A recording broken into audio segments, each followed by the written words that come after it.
Hello guys, welcome back to my channel. इस video में हम लेके आए हैं हिंदी इंग्लिश वर्ड मीनिंग। अगर आप भी इंग्लिश बोलना सीखना चाहते हैं तो ये वीडियो आपके लिए बहुत ही ज़्यादा हेल्पफुल रहेगी। तो हमारा पहला वर्ड है आना को इंग्लिश में बोलेंगे कम। कम मतलब आना। बदलना या बदलाव को हम इंग्लिश में बोलेंगे चेंज। चेंज। साफ करना या साफ को हम इंग्लिश में बोलेंगे क्लीन। क्लीन। रोना को बोलेंगे इंग्लिश में क्राई। क्राई मतलब रोना। बंद करना या होना को हम इंग्लिश में बोलेंगे क्लोज। क्लोज। बंद। बंद को हम बोलेंगे इंग्लिश में क्लोज्ड। धोखा देने को इंग्लिश में बोलेंगे चीट। चीट मतलब धोखा। धोखेबाज को इंग्लिश में बोलेंगे चीटर। तुम चीटर हो यानी कि धोखेबाज। पकड़ना को इंग्लिश में बोलेंगे कैच। कैच। काटना या फिर घाव को हम बोलेंगे कट। कट मतलब काटना। काटा गया एक टुकड़ा को इंग्लिश में बोलेंगे कटिंग। कटिंग। कटिंग कर दो इसकी। काटने वाला को बोलेंगे कटर।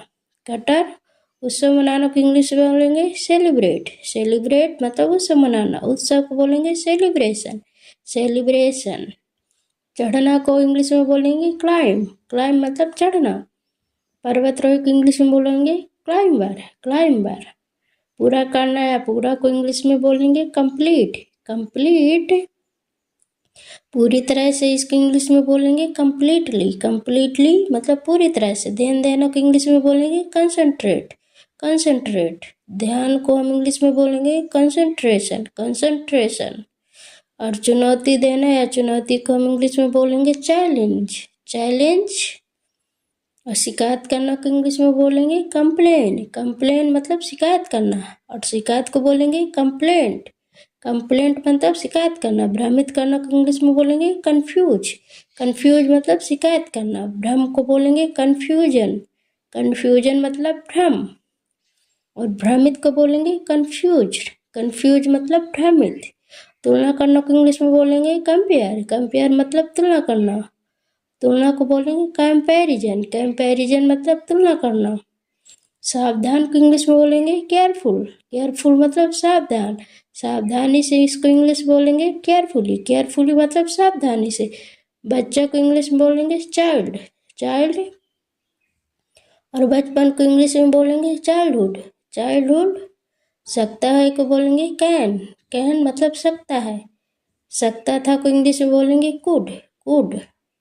चर्चा करना को इंग्लिश में बोलेंगे डिस्कस। डिस्कस।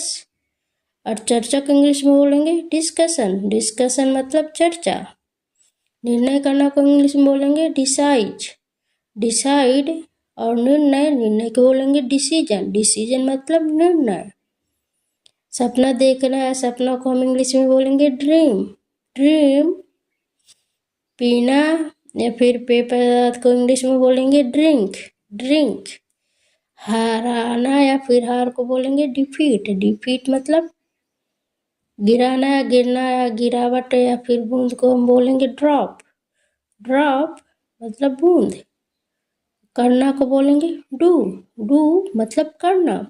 गायब हो जाना को इंग्लिश में बोलेंगे डिसअपियर। डिसअपियर मतलब गायब हो जाना। सजाना और संवारना को बोलेंगे डेकोरेट। डेकोरेट मतलब सजावट। सजाना। सजावट को बोलेंगे डेकोरेशन। डेकोरेशन मतलब सजा आकर्षक। डेकोरेटिव। डेकोरेटिव। जमा करना को बोलेंगे डिपॉजिट। डिपॉजिट मतलब जमा करना। अनुशासित करना को बोलेंगे डिसिप्लिन। डिसिप्लिन। दान करना को इंग्लिश में बोलेंगे डोनेट। डोनेट कर दो कुछ पैसे तो। बहस करना को बोलेंगे आर्ग्यू। मुझसे आर्ग्यू मत करो। बहस। बहस को बोलेंगे आर्ग्यूमेंट। आर्ग्यूमेंट मतलब बहस। पूछना। पूछना को इंग्लिश में बोलेंगे आस्क। आस्क मतलब पूछना। जवाब देना को हम इंग्लिश में बोलेंगे आंसर। आंसर दो अपना।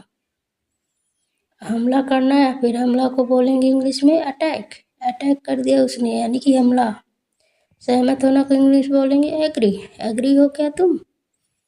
और सहमति को बोलेंगे एग्रीमेंट। एग्रीमेंट। बचाना। बचना को इंग्लिश में बोलेंगे अवॉइड। अवॉइड मतलब बचा। प्रशंसा करना को बोलेंगे एप्रिसिएट। एप्रिसिएट प्रशंसा करना। और प्रशंसक बोलेंगे एप्रिसिएशन। एप्रिसिएशन। अनुमति देना को बोलेंगे अलाउ, अलाउ अनुमति देना।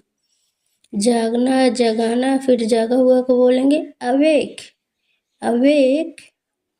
सोया हुआ को बोलेंगे अस्लीप, अस्लीप मतलब सोया हुआ। सलाह को बोलेंगे एडवाइज, एडवाइज मतलब सलाह। कोई भी या किसी भी को बोलेंगे इंग्लिश में एनी, एनी कोई भी। किसी भी समय को इंग्लिश में बोलेंगे एनी टाइम, एनी टाइम किसी भी समय। कुछ भी को हम बोलेंगे एनीथिंग, एनीथिंग कोई भी। एनीबॉडी, एनीबॉडी मतलब कोई